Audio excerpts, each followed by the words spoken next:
Bom dia, meu nome é Beatriz Fernandes, juntamente com meus colegas Charles Miller, Isabela Ramalho, Isabela Souza e Rafaela Dantas, irei apresentar o nosso seminário com o título Plantas do Sistema Digestório, com ênfase nas plantas espinheira santa e carquija. Bom, a primeira planta que nós abordaremos é a espinheira santa, cujo nome científico é Maithenus ilicifolia. Aqui está o artigo que nós usaremos para abordar a respeito da espinheira santa, e ele fala a respeito da fração rica em flavonoides na espinheira santa, que tem ação protetora na mucosa gástrica de roedores, inibindo a atividade enzimática e formando o óxido nítrico. Bom, primeiramente, irei introduzir nosso trabalho falando um pouquinho da espinheira santa. Como eu já disse, o nome científico dela é Maithenus ilicifolia e ela pertence à família Celastraceae. Ela é muito comum na América do Sul e usada popularmente para tratar diversos distúrbios estomacais. Uma curiosidade é que a espinheira santa ela é popularmente usada para fins abortivos também. No entanto, estudos demonstram atividade sim gastroprotetora em modelos experimentais de úlcera utilizando roedores, e é exatamente esse tipo de estudo que nós iremos mostrar aqui no nosso trabalho. Olá, meu nome é Isabela Ramalho e eu vou apresentar a parte de materiais e métodos do nosso artigo. Os autores dividiram essa parte em 12 tópicos e eu vou apresentar para vocês uma versão mais resumida, só contendo as informações mais importantes. Caso vocês queiram saber todas as informações, eu vou disponibilizar o PDF do nosso artigo e coloco na pasta lá do Teams. Bom, a primeira parte, que é o material vegetal, eles se informaram que foram trabalhadas apenas as folhas da espinheira santa. E para a preparação da fração rica de flavonoides, eles fizeram, seguindo o protocolo descrito em Hartmann e colaboradores, 2006, que consiste em, basicamente, pegar a folha da espinheira santa e moer, e em seguida tratar com cloroformo em metanol para fazer a separação dos óleos, e depois tratar com metanol em água para a remoção do pigmento do resíduo. E aí depois faz uma lavagem para a extração do pigmento e o extrato aquoso vai ser tratado com etanol. Então, nós vamos obter um precipitado etanólico sobrenadante com rendimento de 1,7%, que vai ser utilizado no estudo. Para a identificação química do sobrenadante etanólico, foi usado cromatografia gasosa acoplada à espectrometria de massas, que é abreviado por GCMS.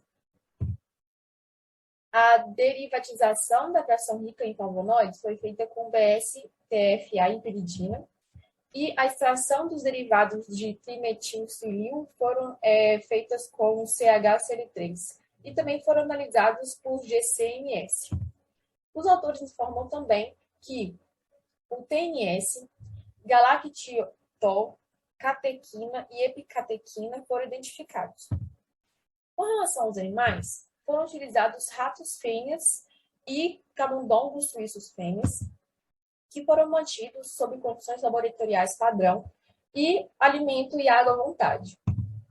Eles foram privados de alimento por 16 horas antes dos experimentos, e os autores informam que eles seguiram os protocolos que está contido nos princípios de cuidados com animais de laboratório, que é uma publicação do NIH. Com relação à indução de lesões gástricas agudas em ratos, foi descrito o seguinte procedimento. 30 minutos antes do procedimento de fato, 6 ratos foram tratados com solução salina, fração rica em flavonoides ou omeprazol. Em seguida, foi feita a administração de agentes responsáveis por lesionar o trato gástrico nesse experimento, que foi o etanol, a 80%, ou a indometacina. E esses animais que foram tratados que teve a administração desse segundo agente, que é a indometacina, eles foram tratados com uma dose suplementar da fração rica em flavonoides a cada 2 horas. e eles foram sacrificados, e então os estômagos foram removidos e a extensão da lesão gástrica foi medida. E assim que foi removido o estômago, a mucosa glandular foi separada em dois segmentos iguais e cada um foi pesado. E cada um desses segmentos tiveram dois destinos principais. O primeiro foi congelado para que seja feita outras análises, que eu vou abordar em seguida. E o segundo segmento foi utilizado para a determinação do muco. Agora, com relação à indução de lesões gástricas crônicas em ratos, porque o tópico anterior é de lesões gástricas agudas, foi feito conforme o método descrito na literatura, que é Tagares e colaboradores, 1969, e consiste em: os animais foram anestesiados e teve a injeção na parede gástrica de ácido acético e solução salina. Após a anestesia, esses animais serão tratados com solução salina, a fração rica em flavonoides ou omeprazol. E foi seguindo um certo protocolo, né, desses tratamentos. E no último dia do tratamento, eles foram sacrificados e os estômagos foram removidos e a extensão da lesão gástrica foi medida. Para a determinação do teor de glutationa, foi utilizado o método descrito anteriormente na literatura, Sidlek e Lindsay, 1988. E para essa parte foi utilizada aquela metade da mucosa gástrica que foi congelada, que eu abordei no tópico 2.5. Essa mucosa, esse tecido, foi tratado com EDTA e pegou-se uma alíquota e misturou com ácido tricloroacético. Os tubos foram agitados e centrifugados. E então pegou o sobrenadante, se fez uma alíquota nele e misturou com tampão e ácido nitrobenzoico. Então, a absorvância dessa amostra foi determinada e a glutationa na mucosa gástrica foi calculada também. O tópico 2.8 aborda a determinação do muco gástrico. Ele foi feito usando o segundo segmento que eu abordei lá no tópico 2.5, que foi retirado do estômago dos ratos. E ele foi corado com um corante chamado Alcem Blue. Esse procedimento foi feito por 2 horas e a temperatura ambiente. O que acontece? Esse Alcem Blue, quando entra em contato com o tecido que possui mucosa, ele complexa com muco e quando você lava depois do tecido, você consegue obter esse complexo Alcem Blue e muco. E foi justamente isso que os autores queriam, para justamente pegar a parte do muco e analisar. Esse extrato final, né, desse descarte, ele foi misturado com éter dietílico e em seguida foi centrifugado. Então, a gente consegue obter no final somente o muco.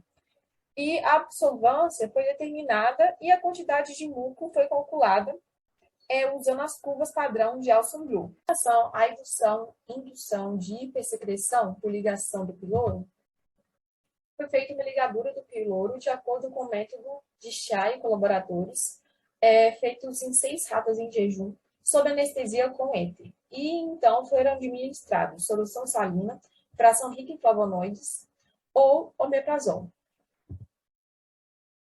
Após 2 horas desse procedimento, os animais foram mortos por anestesia e o estômago foi aberto e a secreção gástrica foi coletada. Alíquotas de 100 microlitros de suco gástrico foram congeladas para a quantificação do óxido nítrico liberado, que vai ser apresentado no tópico 2.10. As medidas de volume e acidez gástrica total foram feitas mediante após a coleta, conforme descrito em Bage e Colaboradores 2005. Determinação de óxido nítrico no suco gástrico. O conteúdo de óxido nítrico no suco gástrico coletado durante a ligadura do peloro, que foi apresentado no tópico 2.9, foi determinado de acordo com o que está escrito na literatura em Granger e colaboradores, usando reagentes de Gries. Alíquotas de 100 microlitros de suco gástrico foram desproteinizadas com sulfato de zinco e incubadas com nitrato redutase de E. coli, e isso aí foi feito para converter NO3 a NO2. A solução foi centrifugada e 100 microlitros de alíquotas de sobrenadante foram adicionadas a 100 microlitros de reagente de Gries em uma microplaca. Após a incubação a temperatura ambiente, as amostras foram medidas em um leitor de placas e a curva padrão para nitrito foi executada de forma simultânea. Foi feita a eficácia da conversão de nitrato em nitrito. No tópico determinação in vitro da secreção de ácido gástrico, atividade da ATPase trocadora de hidrogênio e potássio, essa enzima gástrica foi preparada por ultracentrifugação e separação em ingrediente de acordo com o que está escrito em Cuba Colaboradores, de 1995. Os tecidos da mucosa da região do corpo de um estômago de coelho foram raspados e em seguida suspensos no tampão homogeneizador. Em seguida, foi homogeneizado e centrifugado. O pellet resultante, pelo que eu pesquisei, esse pellet seria a parte do precipitado, ele foi homogeneizado e colocado em cima de uma almofada de sacarose e posteriormente centrifugado. A fração vesicular gástrica contendo a enzima foi coletada e congelada. A proteína foi determinada com kit de ensaio de proteína BCA dessa empresa aí. E a atividade enzimática foi determinada incubando 4 microgramas de proteína com ou sem fração rica de flavonoides, omeprazol ou ubaína. E isso daí foi feito conforme descrito em Murakami e colaboradores, e segundo também esse outro método descrito por Hayes, Shilpa e colaboradores. As reações foram encerradas pela adição de 60 microlitros de ácido tricloroacético. As experiências foram realizadas em triplicata. E então a quantidade de fosfato inorgânico formado foi quantificado de acordo com o Fisk e Subarow, de 1925. A atividade foi calculada usando o coeficiente de extinção de π. Pelo que eu entendi, isso aí seria uma análise estatística. O tópico 2.12 aborda a análise estatística utilizada nesse trabalho. Os autores informam que os dados foram expressos como a média, mais ou menos, do desvio padrão. A significância estatística dos resultados foi determinada usando uma análise de variância unidirecional, seguida pelo teste de Bonferroni. Esse teste está descrito no artigo, caso vocês tenham curiosidade de saber. Os dados foram considerados diferentes ao nível de significância de P menor que 0,05. E para saber a dose, né, ou a concentração que tem um efeito inibitor da lesão gástrica, foi feito conforme um programa, que esse daqui, estou mostrando para vocês, e que segue uma fórmula e foi feito no Windows. Então, essa parte é mais, digamos assim, computacional. Olá, pessoal. Vamos falar agora um pouco sobre os resultados de forma sucinta e prática. O primeiro ponto aqui é em relação à identificação química da fração rica em flavonoides, né? Nós decidimos suprimir essa parte porque é uma cadeia química e metabólica destrinchada em relação aos componentes da planta que não é muito nosso enfoque aqui. Mas para título de curiosidade, a galacitol, né, o galacitol no caso, ele foi a substância encontrada em maior quantidade no flavonoide, né, na nossa amostra aí. Agora, um segundo ponto aí, que é o efeito sobre a lesão gástrica, o tratamento, né, intraperitoneal com a fração rica em flavonoide protegeu os ratos contra as lesões induzidas pelos nossos dois agentes agressores, que no caso foi o etanol e o indometacina. Foi observado graficamente, graficamente aqui, que as lesões, o controle positivo do teste reduziu as lesões gástricas induzidas por etanol e indometacina em 53% no etanol e 97% no indometacina. Então, a gente observa que houve efetivamente uma diminuição da lesão induzida por esses dois agentes agressores. Isso é muito importante porque a gente nota significativamente a proteção, né, o efeito gastroprotetor que essa fração rica em flavonoide proporcionou aí no estudo.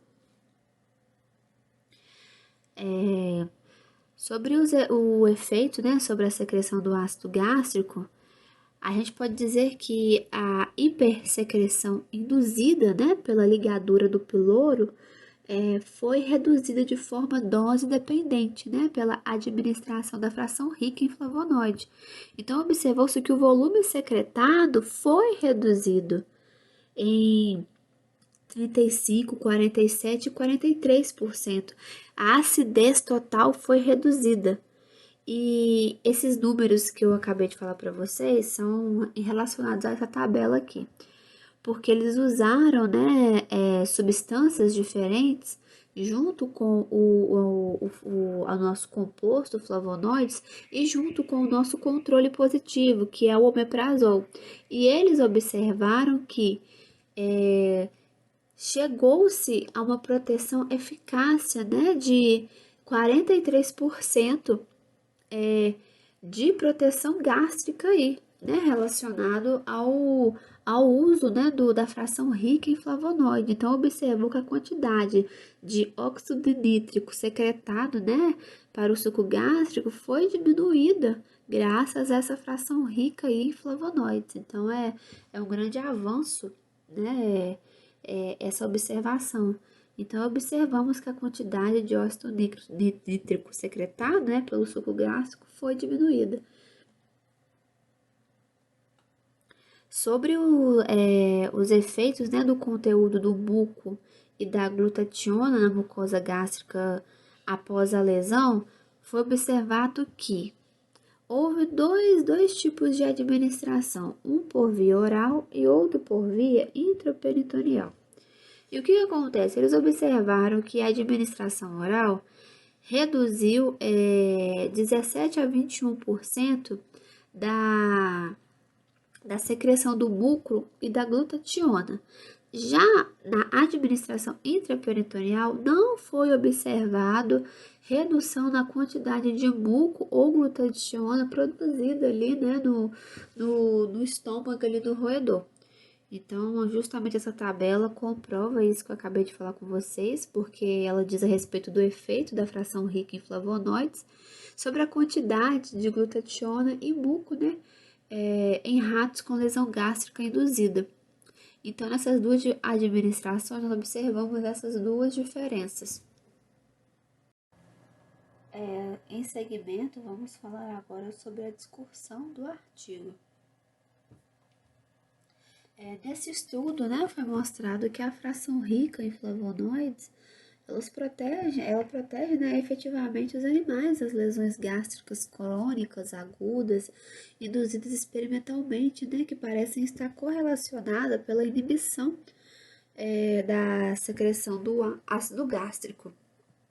Inclusive, a lesão gástrica aguda induzida em ratos pelo agente necrosante etanol foi potencialmente diminuída, né, pelo pré-tratamento dos animais com a fração ali rica em flavonoides.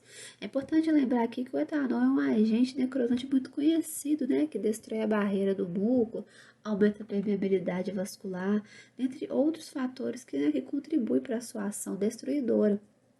Inclusive, né, para estudar ainda mais a fundo o mecanismo de gasto, proteção ali do flavonoide, eles induziram ulcerações gástricas com um inibidor chamado indometacina, né? Ele é um inibidor não específico, né, da cicloxogenase, né, que por sua vez inibe, né, a formação de prostaglandina. Então, eles observaram como seria a reação protetora do flavonoide mediante a esse inibidor. A proteção contra a lesão induzida, né, por esse inibidor indometacina pela fração rica em flavonoides mostrou-se pelo menos 6 vezes mais potente do que a observada quanto ao agente necrosante etanol.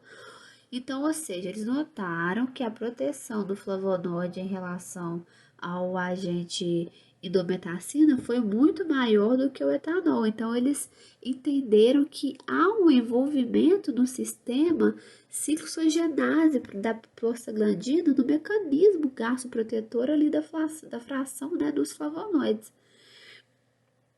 Então, o que acontece? A lesão ali do ácido acético ocorre pela alteração de múltiplos fatores, né, como prostaglandinas, fatores de crescimento, né, que foi justamente o que aconteceu.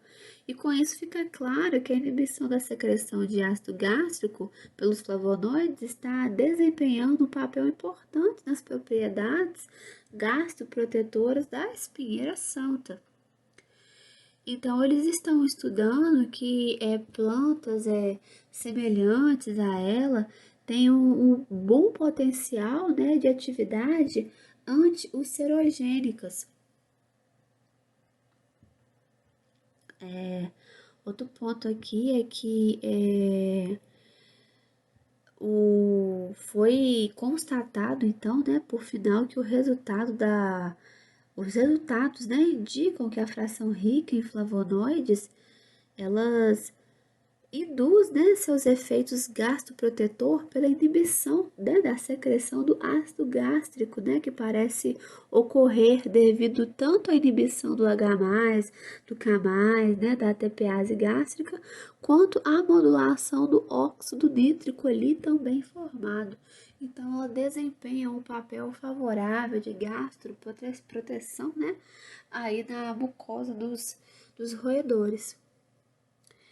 Bom, gente, essa foi a nossa primeira parte, né, falando um pouco da espinheira santa de forma resumida sobre esse artigo que está disponível aí no jornal da Etnofarmacologia.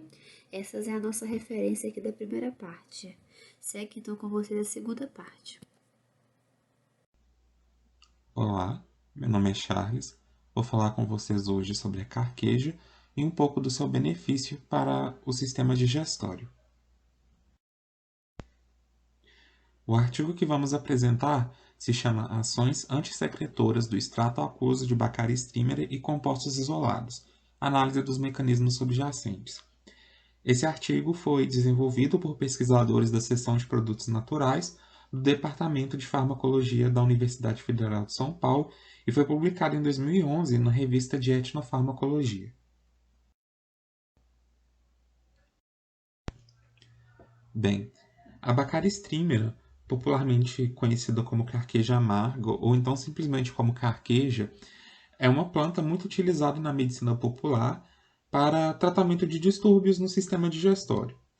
No Brasil, existem cerca de 120 espécies do gênero Baccharis espalhadas pelo país, podendo ser encontradas mais na região sul e mais ao leste do território.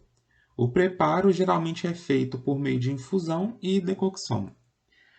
Essa planta ela é popularmente empregada para o tratamento de doenças do fígado, diarreia, febre, reumatismo, angina, distúrbios renais, diabetes e úlceras gastrointestinais.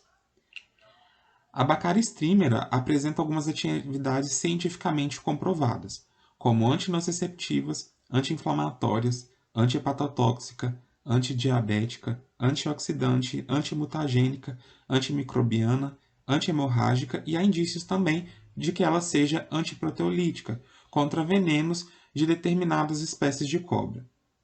Além disso, a carqueja possui compostos de terpenoides, como o clerodane e labdane, triterpenos, flavonoides, saponinas, taninos, compostos fenólicos e também ela possui óleos essenciais. Sendo assim, o objetivo desse trabalho é examinar os mecanismos envolvidos na ação antissecretora dos compostos previamente isolados do extrato aquoso da Baccharis strimera. Vou falar agora então um pouco sobre os materiais utilizados e a metodologia desse experimento.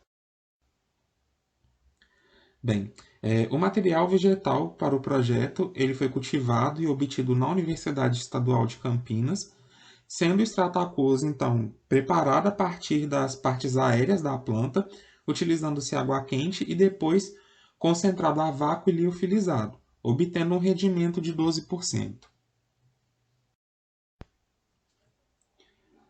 O extrato aquoso da planta foi purificado por cromatografia líquida de alta eficiência preparativa e cromatografia em coluna utilizando água e acetanilida, sendo validada em seguida por um detector UV operado a 210 nanômetros.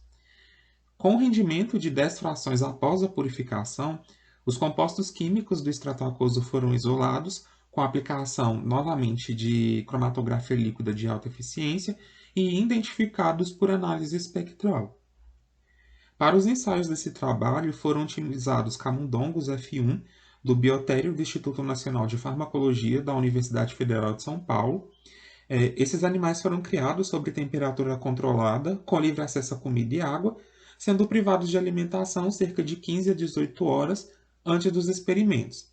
Também foram utilizados coelhos brancos para a retirada de glândulas gástricas.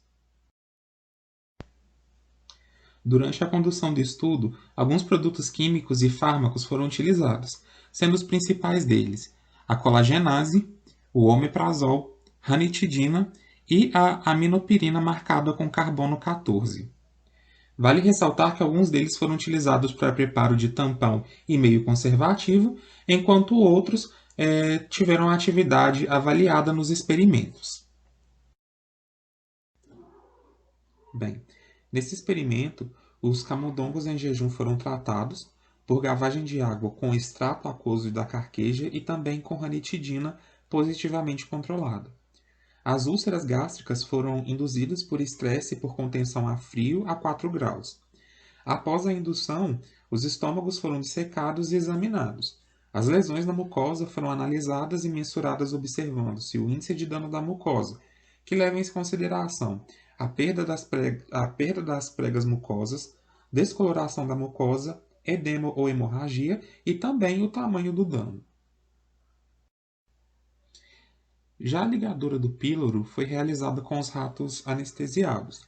Nesses casos, o controle positivo da ranitidina e do extrato aquoso foram injetados direto no lumen do adenal. Após 4 horas dessa administração, os ratos foram eutanasiados e tiveram sua secreção gástrica coletada com posterior determinação do volume e também do pH. As glândulas gástricas que foram analisadas nessa pesquisa foram retiradas de coelhos e foram extraídas através de perfuração do estômago e raspagem da mucosa desses animais. O produto coletado foi incubado e suspenso em solução de colagenase, filtrado e lavado também com meio de incubação. A medida da secreção ácida pelas glândulas gástricas foi realizada com base na acumulação de aminopirina marcada com carbono 14. As amostras da suspensão das glândulas foram incubadas e nelas foram acrescentadas frações de alguns fármacos, como ranitidina, atropina, agonista histamínico, carbacol, em banho-maria a 37 graus. Após 30 minutos dessa etapa, as amostras foram submetidas à centrifugação, com posterior preparação dos sobrenadantes. A radioatividade das frações obtidas foi medida por contador beta. As enzimas ATPase gástrica microsomal dos íons H+, e K+, foram preparadas a partir de homogenatos da mucosa gástrica de coelhos por centrifugação em gradiente de densidade. O teor da fração obtida das enzimas foram determinadas pelo método de Bradford. A atividade enzimática foi avaliada em meio tamponado de pH 7.4, tanto na ausência quanto na presença dos compostos avaliados. A reação entre enzima e substrato foi interrompida com a adição de 1 ml de ácido tritocloroacético 10% gelado, e o fosfato inorgânico liberado foi estimado pelo método de Fiske. As amostras foram incubadas com inibidor da bomba de prótons omeprazol em tampão de ensaio acidificado pH 5 e foram usadas para controle positivo. Os dados dessa pesquisa foram expressos como média mais o desvio padrão. Concentrações inibitórias semimáximas e C50 foram determinadas a partir de curvas de inibição e expressas como médias geométricas em intervalos de confiança de 95%. Os resultados foram comparados por meio de análise de variância unidirecional, seguida do teste de Dunet. Toda a análise dos dados foram feitas com o software GraphPad Prism.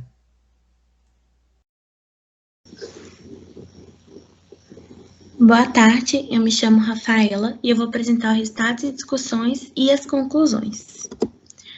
No pré-tratamento de camundongos com extrato aquoso, protegidos contra úlceras gástricas, houve redução do índice de danos na mucosa em 26% e 41%, e o número de úlceras em 46% e 52% dos respectivos valores de controle. Conforme na tabela 1, a gente consegue evidenciar esses índices de danos na mucosa. Em comparação, o pré-tratamento de camundongos com ranitidina reduziu o índice de danos na mucosa em 47% e o número de úlceras em 68% dos valores de controle.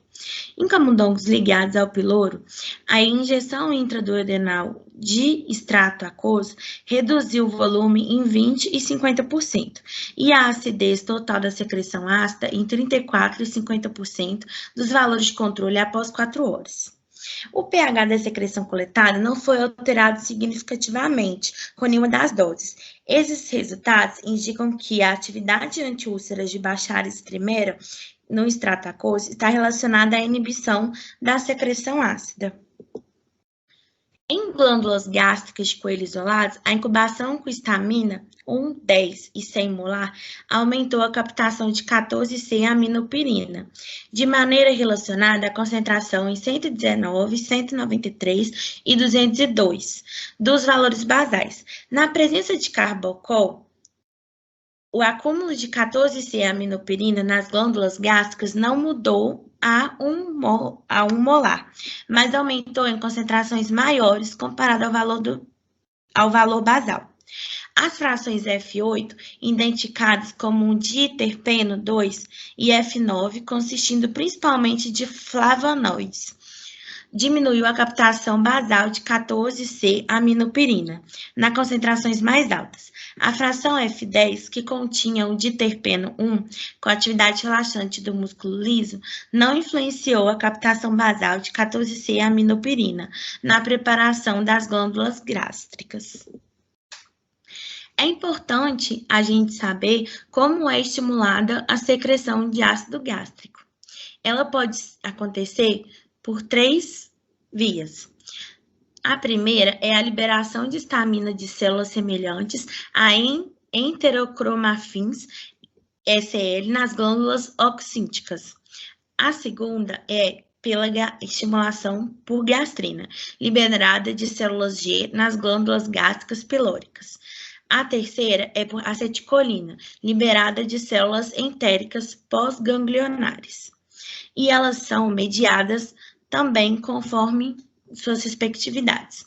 A primeira, ela é mediada por receptores H2 nas células parietais, que são acopladas à via de transdução de sinal da adenilato ciclase. A segunda é mediada por receptores M3 e CCK2, respectivamente, e envolve um aumento na concentração de cálcio citossólico pela via do inositosol, 1,4,5-trisfosfato, o IP3.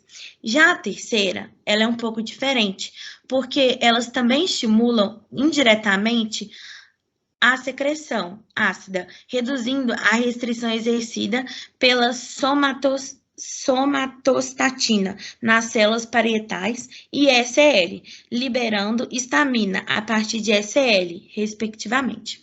Essas três ocasionam a mesma coisa, a ativação de H+, K+, e ATPase gástrica, ou seja, a bomba de prótons. Testado na presença de 2F4, diminuir a captação de 14C-aminopirina, induzida por histamina em 55% e 40% do controle, respectivamente, na concentração mais alta. Em contraste, F3, F5, F6 e F7 não alteraram significativamente a captação de 14C-aminopirina, induzida por histamina. Conforme a gente também observa pelo gráfico estes mesmos resultados. O F9, conforme o desenho, ele está mais para baixo, e F2 e F4 estão mais para cima, conforme evidenciou o estudo.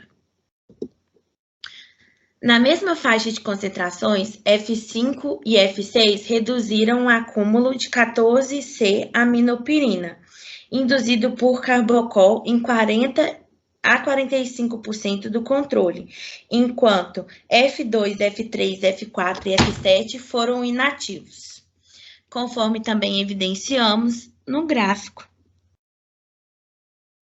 Tanto a captação de 14C-aminopirina induzida por histamina e carbocol foram significativamente diminuídos pela fração de flavonoides F9 e disterpeno 2 F8, o diterpeno 2 foi o mais ativo de todos os compostos isolados, sendo 7 vezes menos potente que a ranitidina e equipotente à atropina, na redução de captação de 14C-aminopirina, induzido pelos secretagogos.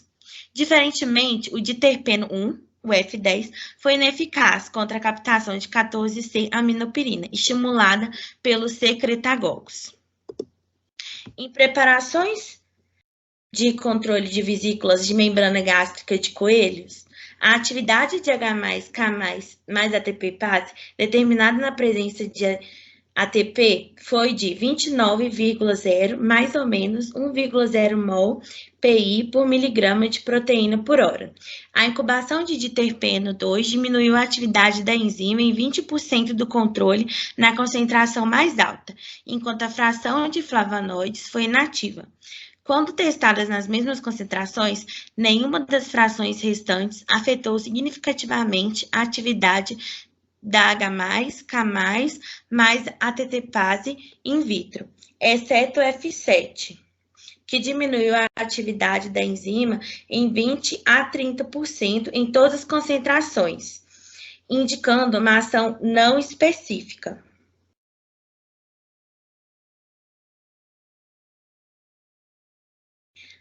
Conclusão.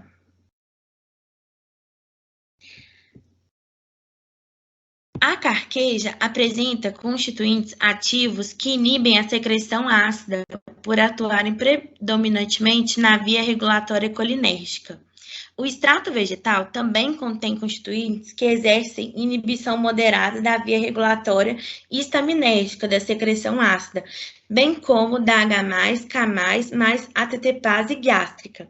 Entretanto, não excluem efeitos gastroprotetores adicionais relacionados a um aumento local da microcirculação gástrica induzida pelos constituintes fenólicos vegetais e ou ações de metabólitos fenólicos nas vias de sinalizações intracelulares. Essas são as referências gerais com relação ao nosso artigo da carqueja.